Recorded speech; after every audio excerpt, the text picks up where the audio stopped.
Hello friends, welcome to my YouTube channel. तो friends, आज के इस वीडियो में हम सीटेट पेपर 2 एसएसटी के लिए इसमें जो है सामाजिक विज्ञान एवं शिक्षा शास्त्र से जो क्वेश्चन पूछे जाते हैं तो कुछ प्रीवियस ईयर क्वेश्चनों को कराएंगे। तो फ्रेंड्स, आप लोग वीडियो पर कंटिन्यू बने रहिएगा। तो देखिएगा फ्रेंड्स, इसमें पहला वाला क्वेश्चन क्या पूछा गया है कि निम्नलिखित में से कौन सा सामाजिक विज्ञान अनुदेशात्मक प्रक्रिया का हिस्सा नहीं होना चाहिए। यानी निम्नलिखित में से तो कौन सा सामाजिक विज्ञान अनुदेशात्मक प्रक्रिया का हिस्सा नहीं होना चाहिए। तो पहला है कि तथ्यों का श्रुतलेख, यानी तथ्यों का श्रुतलेख, तो ये सामाजिक विज्ञान अनुदेशात्मक प्रक्रिया का हिस्सा नहीं होना चाहिए। या अगला देखिएगा कि प्रतिपुष्टि तंत्र, यानी प्रतिपुष्टि तंत्र जो है तो ये सामाजिक विज्ञान अनुदेशात्मक प्रक्रिया का हिस्सा नहीं होना चाहिए। या नेक्स्ट देखिएगा क्रियान्वयन, यानी क्रियान्वयन सामाजिक विज्ञान अनुदेशात्मक प्रक्रिया का हिस्सा नहीं होना चाहिए। या अगला है कि योजना, यानी योजना सामाजिक विज्ञान अनुदेशात्मक प्रक्रिया का हिस्सा नहीं होना चाहिए। तो देखिएगा कि सामाजिक विज्ञान अनुदेशात्मक प्रक्रिया का हिस्सा नहीं होना चाहिए, तो ये नहीं होना चाहिए तथ्यों का श्रुतलेख। तथ्यों का श्रुतलेख जो है तो ये सामाजिक विज्ञान अनुदेशात्मक प्रक्रिया का हिस्सा नहीं होना चाहिए। तो सही उत्तर इसका हो जाएगा ऑप्शन नंबर फर्स्ट। अब नेक्स्ट क्वेश्चन देखिएगा, क्वेश्चन नंबर सेकंड है कि गरीबी को पढ़ाते समय, गरीबी प्रकरण है तो इसको पढ़ाते समय कौन सी व्यूह रचना सबसे ज़्यादा उचित होगी। गरीबी एक प्रकरण है, उस पर एक टीचर पढ़ाएगा कि इसको पढ़ाते समय कौन सी व्यूह रचना जो सबसे अधिक उचित होगी। तो देखिएगा कि गरीबी को पढ़ाते समय सबसे अधिक व्यूह रचना जो उचित होगी, सबसे अधिक व्यूह रचना उचित होगी। तो पहला है कि वाद विवाद और चर्चाओं में विद्यार्थियों को शामिल करना, यानी वाद विवाद एवं चर्चाओं में विद्यार्थियों को शामिल करना। तो ये गरीबी प्रकरण को पढ़ाते समय सबसे उचित व्यूह रचना होगी। या नेक्स्ट देखिएगा कि विद्यार्थियों को पाठ्य पुस्तक में से पढ़ने के लिए कहना और कठिन शब्दों के अर्थ की व्याख्या करना, यानी ये सबसे उचित होगा। या अगला देखिएगा कि नोट्स तैयार करना और अच्छा व्याख्यान देना, यानी सबसे उचित ये होगा। या नेक्स्ट देखिएगा कि विद्यार्थियों को हैंड्स आउट कर देना और व्याख्या करना, यानी सबसे उचित तरीका ये होगा गरीबी प्रकरण को पढ़ाते समय।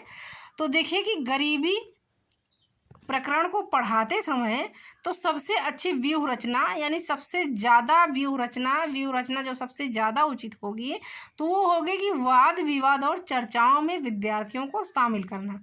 तो राइट आंसर इसका हो जाएगा ऑप्शन नंबर फर्स्ट। अगला क्वेश्चन देखिएगा, क्वेश्चन नंबर थर्ड है कि बच्चों के साथ गतिविधियां केवल तभी प्रभावी होती हैं जब। तो बच्चों के साथ गतिविधियां केवल तभी प्रभावी होती हैं जब, तो जब क्या होता है।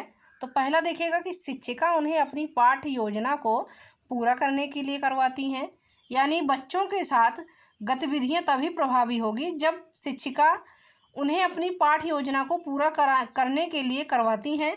या नेक्स्ट देखिएगा कि शिक्षिका गतिविधि आधारित अधिगम के लिए अपने प्रधानाचार्य के आदेश को पूरा करने हेतु दिखावे के लिए करती हैं। अब नेक्स्ट देखिएगा कि उसका विश्वास है कि गतिविधि आधारित, यानी शिक्षिका का विश्वास है कि गतिविधि आधारित शिक्षा बच्चों को अवधारणा समझने में मदद करती है। अब अगला वाला ऑप्शन देख लीजिएगा, सबसे लास्ट वाला, कि शिक्षिका यह जानती है कि वह यह क्यों कर रही है। तो सबसे उचित अवधारणा देखिएगा, सबसे उचित गतिविधियाँ केवल तभी प्रभावी होगी जब शिक्षिका, यानी जो टीचर है, शिक्षिका है, कि उसका विश्वास है कि गतिविधि आधारित शिक्षा जो है, गतिविधि आधारित शिक्षा बच्चों को अवधारणा समझने में मदद करती है। तो सही उत्तर इसका हो जाएगा ऑप्शन नंबर थर्ड। अब अगला क्वेश्चन देखिएगा कि निम्नलिखित में से कौन सब समौखिक तर्कणा से संबंधित है। तो निम्नलिखित देखिएगा कि निम्नलिखित में से ऑप्शन में देख लीजिएगा कि निम्नलिखित में से तो कौन सा मौखिक तर्कणा से संबंधित है। तो पहला है कि संकल्पनाओं का तत्काल अनुप्रयोग एवं विस्तार, यानी संकल्पनाओं का तत्काल अनुप्रयोग एवं विस्तार, तो ये मौखिक तर्कणा से संबंधित है। या अगला देखिएगा कि चरणबद्ध प्रक्रिया, यानी एल्गोरिथम का वर्णन करना, एल्गोरिथम का प्रयोग करना, तो ये जो है सबसे अधिक उचित होगा, मौखिक तर्कणा से संबंधित होगा। या नेक्स्ट देखिएगा कि समकक्ष व्यक्तियों का अनुकरण। या अगला है कि शब्दों का जोर से उच्चारण करते हुए एक लेख लिखना, तो ये सबसे मौखिक तर्कणा से संबंधित होगा। तो देखिएगा कि मौखिक तर्कणा से संबंधित जो होगा तो ये होगा कि संकल्पनाओं का तत्काल अनुप्रयोग एवं विस्तार। तो राइट आंसर इसका हो जाएगा ऑप्शन नंबर फर्स्ट। अब नेक्स्ट क्वेश्चन देखिएगा कि उत्तर तकनीक सामाजिक विज्ञान, उत्तर तकनीक सामाजिक विज्ञान, प्रश्न उत्तर तकनीक, देखिएगा प्रश्न उत्तर तकनीक सामाजिक विज्ञान शिक्षण में काफ़ी प्रभावी हो सकती है क्योंकि यह डाट डाट को सुनिश्चित करती है। प्रश्न उत्तर तकनीक जो है तो सामाजिक विज्ञान शिक्षण में काफ़ी जो है प्रभावी हो सकती है क्योंकि यह डाट डाट सुनिश्चित करती है। तो पहला देखिएगा कि परीक्षा को बेहतर तरीके से करने संबंधी विद्यार्थियों की योग्यता को सुनिश्चित करती है, यानी परीक्षा को बेहतर तरीके से करने संबंधी तो ये विद्यार्थियों की योग्यता को सुनिश्चित करती है। अब अगला देखिएगा कि विद्यार्थियों द्वारा अच्छी तैयारी के साथ कक्षा में आने को सुनिश्चित करती है, या नेक्स्ट देखिएगा अधिक अनुशासित कक्षा सुनिश्चित करती है, या अगला है कि शिक्षार्थियों द्वारा सक्रिय सहभागिता। यानी देखिए कि प्रश्न उत्तर तकनीक सामाजिक विज्ञान शिक्षण में काफ़ी प्रभावी हो सकती है तो क्योंकि यह सुनिश्चित करती है कि शिक्षार्थियों द्वारा सक्रिय सहभागिता सुनिश्चित करती है। तो यहाँ पे होगा कि शिक्षार्थियों द्वारा सक्रिय सहभागिता को सुनिश्चित करती है, यानी प्रश्नोत्तर तकनीक तो सामाजिक विज्ञान शिक्षण में काफ़ी प्रभावी हो सकती है क्योंकि यह तो शिक्षार्थियों द्वारा प्रभावी तरीका शिक्षार्थियों द्वारा सक्रिय सहभागिता सुनिश्चित करती है। तो सही उत्तर इसका हो जाएगा ऑप्शन नंबर फोर्थ। अगला क्वेश्चन है कि एक सामाजिक विज्ञान की शिक्षिका, यानी एक एसएसटी की शिक्षिका है, सामाजिक विज्ञान की शिक्षिका द्वारा कक्षा में प्रभावशील होने के लिए निम्नलिखित में से किस विधि उपयोग में लाई जानी चाहिए। यानी एक सामाजिक विज्ञान की शिक्षिका द्वारा कक्षा में प्रभावशील होने के लिए तो निम्नलिखित में से कौन सी विधि उपयोग में लाई जानी चाहिए। तो पहला है कि विचारोत्तेजक व रुचिपूर्ण गतिविधियों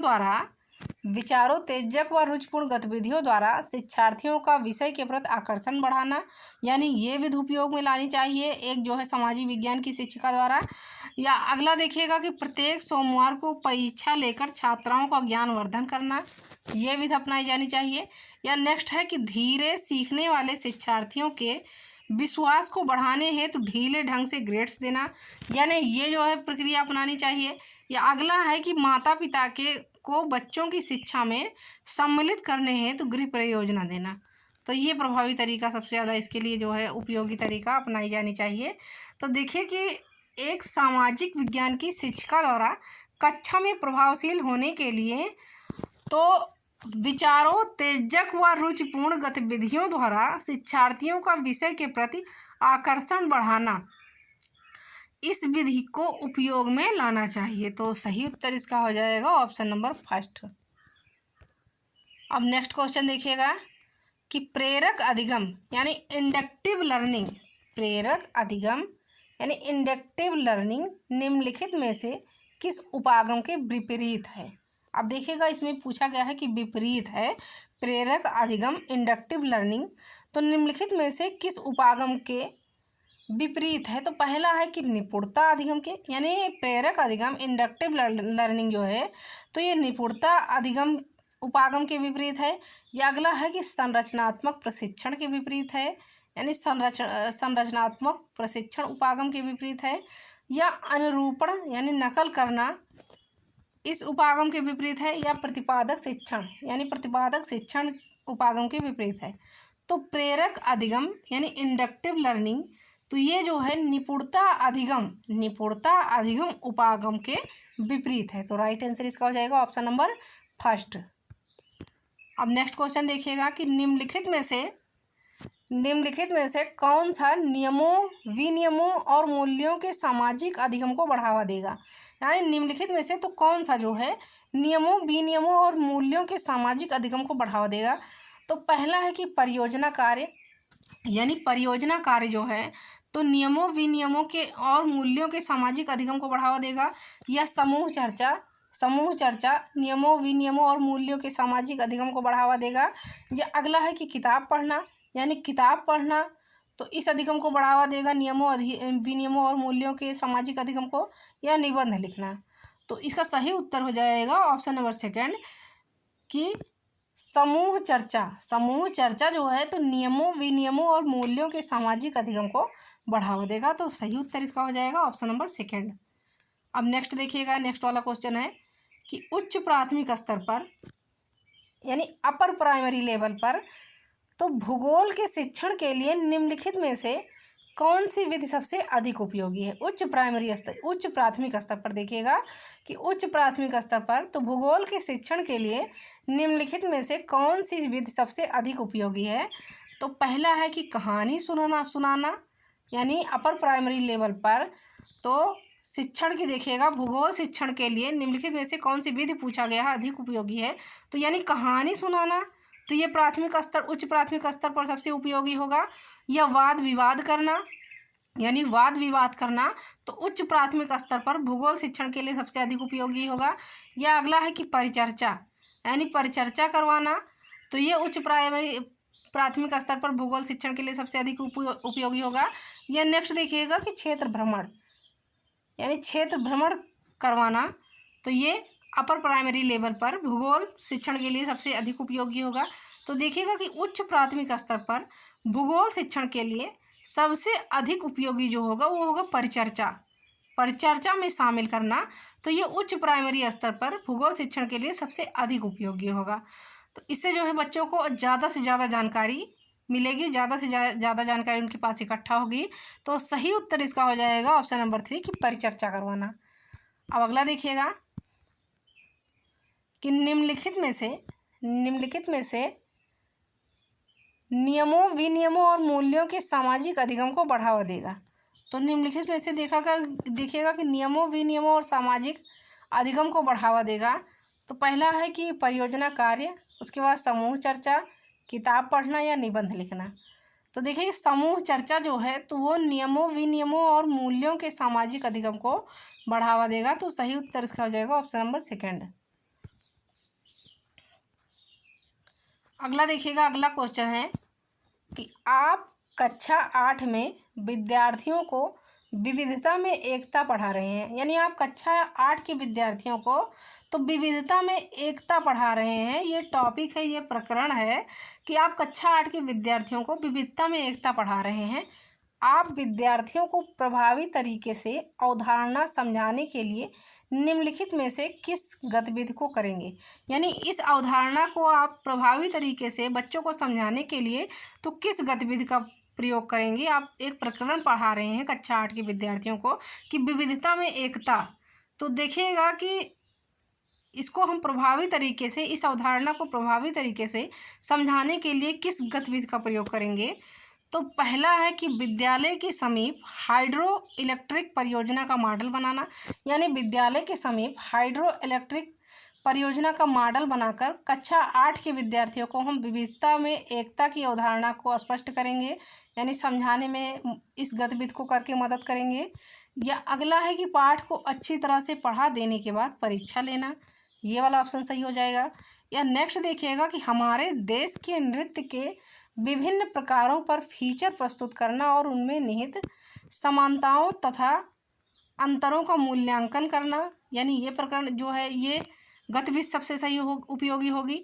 या नेक्स्ट देखिएगा कि भारत के राज्यों के बीच नदी विवादों पर निबंध लिखना, यानी ये गतिविधि जो है तो सबसे अधिक उपयोगी होगी कक्षा 8 के विद्यार्थियों के लिए।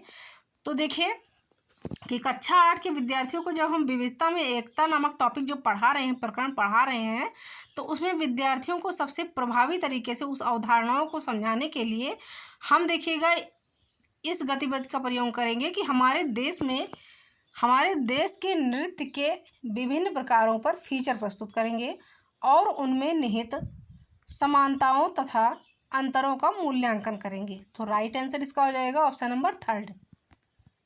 अब अगला क्वेश्चन देखिएगा कि सामाजिक विज्ञान की कक्षा में निदानात्मक और उपचारात्मक शिक्षण में शामिल होंगे।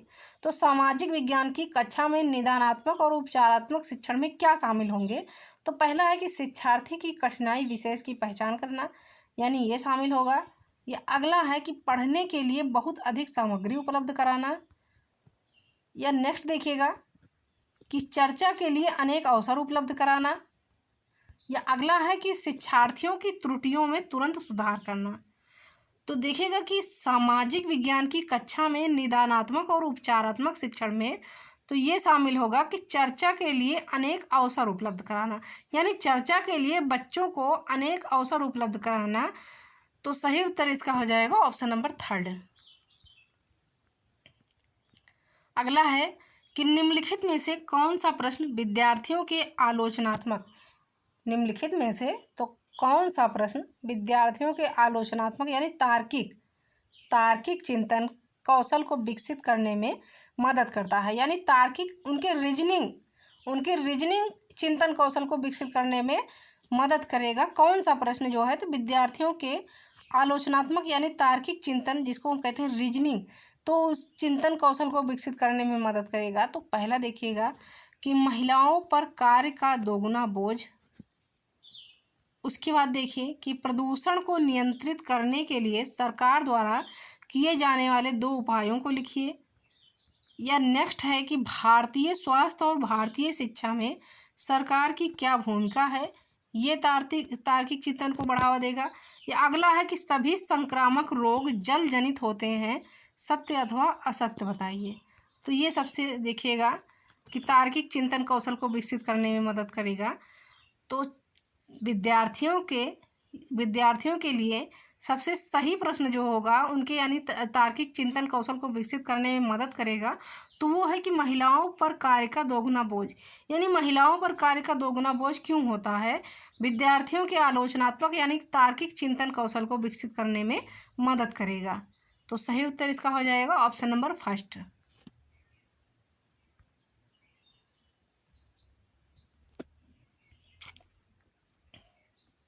अगला देखिएगा, अगला क्वेश्चन है कि इनमें से कौन से प्रश्न विद्यार्थियों में आलोचनात्मक यानी तार्किक चिंतन को विकसित नहीं करेंगे। अब देखिएगा कि इनमें से कौन से प्रश्न जो है तो विद्यार्थियों के तार्किक चिंतन को विकसित नहीं करेंगे। तो पहला है कि मुक्त उत्तर वाले प्रश्न, यानी मुक्त उत्तर वाले प्रश्न जो है तो ये विद्यार्थियों के तार्किक चिंतन को विकसित नहीं करेंगे। या अगला देखिएगा कि अन्वेषणात्मक यानी प्रोविंग प्रश्न जो है तो ये विद्यार्थियों के तार्किक चिंतन को विकसित नहीं करेंगे। या नेक्स्ट है कि अभिसारी प्रश्न। या अगला है कि बंद उत्तर वाले प्रश्न।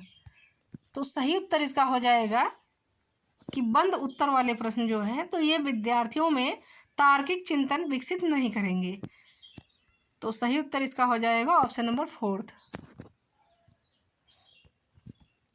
अब अगला क्वेश्चन देखिएगा कि एक सामाजिक विज्ञान का शिक्षक तो छात्रों की मनोवृत्ति तथा मूल्यों का मूल्यांकन करने के लिए निम्न में से किसको सर्वाधिक महत्व देना चाहिए? एक सामाजिक विज्ञान का शिक्षक छात्रों की मनोवृत्ति तथा मूल्यों का मूल्यांकन करने के लिए तो निम्नलिखित में से सर्वाधिक महत्व किसे देना चाहिए? सर्वाधिक महत्व देना चाहिए तो किस चीज़ को देना चाहिए? तो पहला है कि अपनी उपलब्धियों को दूसरे के साथ शेयर नहीं करना। या नेक्स्ट देखिएगा कि शिक्षक को प्रतिदिन सम्मान नहीं देना। या अगला है कि दूसरे के विचारों का सम्मान करते हैं। या नेक्स्ट है स्वतंत्र रूप से प्रश्न पूछने के अवसर देना। तो एक सामाजिक विज्ञान का जो शिक्षक है वो छात्रों की मनोवृत्ति तथा मूल्यों का मूल्यांकन करने के लिए तो उसे सर्वाधिक महत्व देना चाहिए कि स्वतंत्र रूप से प्रश्न पूछने का अवसर देना चाहिए, यानी छात्रों को स्वतंत्र रूप से प्रश्न पूछने का अवसर देना चाहिए। तो छात्रों के हित में सबसे अच्छा यही होगा कि वो छात्रों को स्वतंत्र रूप से प्रश्न पूछने का अवसर दें, ना कि छात्रों को डराए धमकाए, कुछ भी ना करे। वो छात्रों को क्लास में स्वतंत्र रूप से प्रश्न पूछने का अवसर देना चाहिए। तो सबसे जो है सर्वाधिक महत्व यही होगा छात्रों के मनोवृत्ति तथा मूल्यों का मूल्यांकन करने के लिए कि छात्रों को स्वतंत्र रूप से प्रश्न पूछने का अवसर देना चाहिए। तो राइट आंसर इसका हो जाएगा ऑप्शन नंबर 4। अगला क्वेश्चन देखिएगा कि एक शिक्षक प्रशिक्षणार्थी इस प्रकार एक अनुदेशात्मक उद्देश्य लिखती है, विद्यार्थी लोकतंत्र का अर्थ समझने योग्य हो पाएंगे। यह उद्देश्य किस क्षेत्र में आता है?